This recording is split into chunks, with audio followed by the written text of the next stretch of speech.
Hello বন্ধুরা, আমি শাকগর নীল। এখন আমি করবো অরুণ মাথেশ্বরন পরিচালিত, লোকেশ কানাগরাজ এবং ওয়ামিকা গাব্বি অভিনীত upcoming Tamil cinema DC title টিজারের রিভিউ। মেকার অফিসিয়ালি টাইটেল টিজারটা গতকাল ড্রপ করেছে। কেমন হলো এই টাইটেল টিজারটা দেখুন। একটা কথা কিন্তু এখানে আবার আমি একটুখানি জোর দিয়ে বলি, লোকেশ কানাগরাজ কিন্তু এখানে হিরো, সে কিন্তু পরিচালক নয়। আপনারা এখনো দেখেছেন কিনা টাইটেল টিজারটা আমি জানি না। লোকির ফ্যানরা অবভিয়াসলি দেখে ফেলেছে। কালকে যখনই টিজারটা এসেছে আমি সত্যি বলতে দেখে ফেলেছি, কিন্তু আমি কালকে ভিডিওটা ড্রপ করিনি, তার কারণ কালকে ঋত্বিক চক্রবর্তী এবং প্রতিম ডিগুপ্তর একটা ইন্টারভিউ ড্রপ করা হয়েছে এবং তারপর আমি একটুখানি স্পেস দিতে চাইছিলাম। খুব শিগগিরই অন্য কোনো ভিডিও ড্রপ করতে চাইছিলাম না।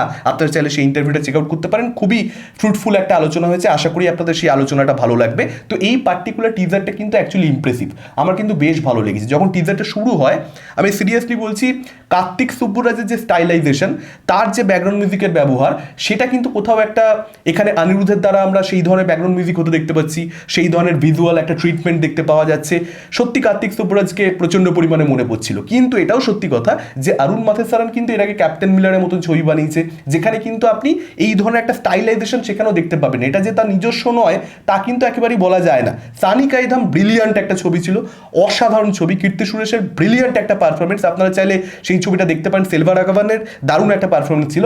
ক্যাপ্টেন মিলার ততটা ভালো ছবি হয়নি। আমি আশা করবো ডিসি কিন্তু সত্যি একটা ভালো ছবি হবে, এবার সেটা হয় কি হয় না সময় বলবে। কিন্তু এখানে যেরকম রক্তাক্ত অবস্থায় লোকেশ কানাগরাজকে আমরা দেখতে পাচ্ছি, সেটা কিন্তু সত্যি ভালো লাগছে এবং তার ফেশিয়াল এক্সপ্রেশনও কিন্তু অ্যাকচুয়ালি ভালো। মানে সে অ্যাক্টর নয়, কিন্তু অ্যাক্টর হিসেবে সে কিন্তু এখানে খারাপ কাজ করেছে এটা কেউ বলতে পারবে না। সে কিন্তু প্রফেশনালের মতনই এখানে পারফরমেন্স দিচ্ছে এবং ব্রুটালিটি যে থাকবে, প্রচুর পরিমাণে ভায়োলেন্স থাকবে, গোর থাকবে, এটা দেখুন জানা কথা। অরুণ মাথেশ্বরনের ছবিতে সেটা সবসময় থাকে। সানি কাইদাম ভাই অন্যই লেভেলের কিছু ছিল এবং সেই জায়গা থেকে এটাও অ্যাডাল্ট সার্টিফিকেট পাবে, এক্সপেকটেশন আপনি রাখতে পারেন। আর কাস্টিংও কিন্তু যদি আপনি দেখেন, বেশ ইউনিক একটা কাস্টিং হয়েছে। লোকেশের সঙ্গে ওয়ামিকা গাব্বি, এটা কিন্তু কেউ এক্সপেক্ট করবে না।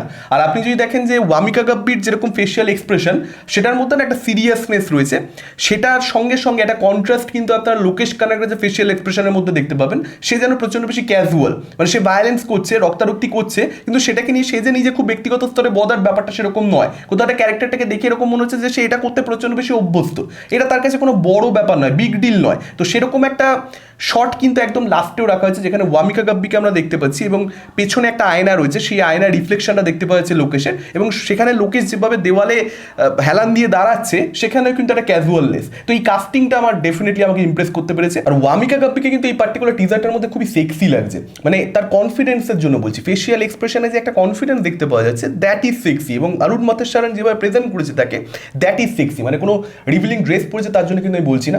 এবং নিরোধ নিচ্ছে সে, তো আমি বুঝতে পারলাম না যে এই নিরোধটা কি সেই নিরোধই যে নিরোধ আমি ভাবছি। যাই হোক, দেখা যাক। বোঝা যাচ্ছে যে একটা অ্যাডাল্ট সাবজেক্ট নিয়ে এখানে ডিল করবেন পরিচালক, শুধুমাত্র ভায়োলেন্সের দিক থেকে নয়, তার সঙ্গে সঙ্গে এই যে নায়ক নায়িকার প্রেম, সেটার মধ্যেও কিন্তু একটা অ্যাডাল্ট অ্যাঙ্গেল থাকবে, যেটা নর্মালি মেইন স্ট্রিম ছবিতে আমরা খুব বেশি কিন্তু উঠে আসতে দেখতে পাই না। যদি অরুণ মাথেশ্বরনের ছবিতে সেরকম কিছু হলে আমি খুব বেশি অবাক হব না। পরিচালকের আগের ছবি যেহেতু দেখেছি, যে কারণে অবভিয়াস সেগুলো। এবং এই ছবিটার মধ্যে কিন্তু দেবদাস নাম হবে এখানে ক্যারেক্টারটার নাম লোকেশের, এবং চন্দ্রা নাম হবে এখানে কিন্তু ওয়ামিকা গাব্বির ক্যারেক্টারের নাম। পারো নয় কিন্তু চন্দ্রামুখী থেকে চন্দ্রা আসছে, এবং দেবদাসের ডি এবং চন্দ্রা সি, সেখান থেকেই কিন্তু ডিসি এটাকে টাইটেল দেওয়া হয়েছে। এবার এটাই দেখবার মতন ব্যাপার হবে যে এটা কি দেবদাসের একটা অ্যাডাপ্টেশন হয় নাকি জাস্ট নামগুলোকে নেওয়া হয়েছে। এরকমটা হতেই পারে যে অ্যাডাপ্টেশন, আবার এরকম হতে পারে যে নামগুলো কেন এই ক্যারেক্টারগুলো দেবদাস কেন চন্দ্রা, সেটা মেবি হয়তো তার একটা দেবদাসের সঙ্গে কানেকশন থাকলো, বাকি গল্পটা হয়তো স্ট্যান্ডালোন, বাকি গল্পটা তো সম্পূর্ণ ডিফারেন্ট। দেবদাসের সঙ্গে তার কোনো কানেকশন নেই, কারণ দেবদাস মানে তো কখনোই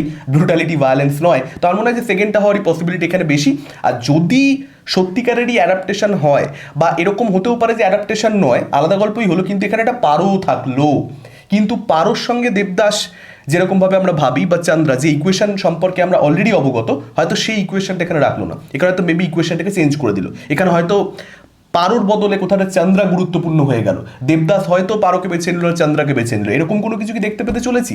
দেখা যাক। নামগুলোর জন্য কিন্তু অনেকগুলো দিক খুলে যাচ্ছে এই টাইটেল টিজারের মধ্যে থেকেই, বাকিটা তো ছবি আমাদেরকে বলবে। তবে ডেফিনেটলি বারবারই বলছি, সেক্সি টিজার হয়েছে বস। আপনাদের মতামত কি কীরকম লেগেছে ডেফিনেটলি কমেন্ট করে আমাকে জানাতে পারেন। এই ভিডিওটা ভালো লাগলে লাইক করতে পারেন, শেয়ার করতে পারেন। আমাদের চ্যানেল নতুন হলে চ্যানেলটাকে অবশ্যই সাবস্ক্রাইব করতে পারেন। আজকের মতো টাটা, চোখ রাখুন পরবর্তী ভিডিওতে।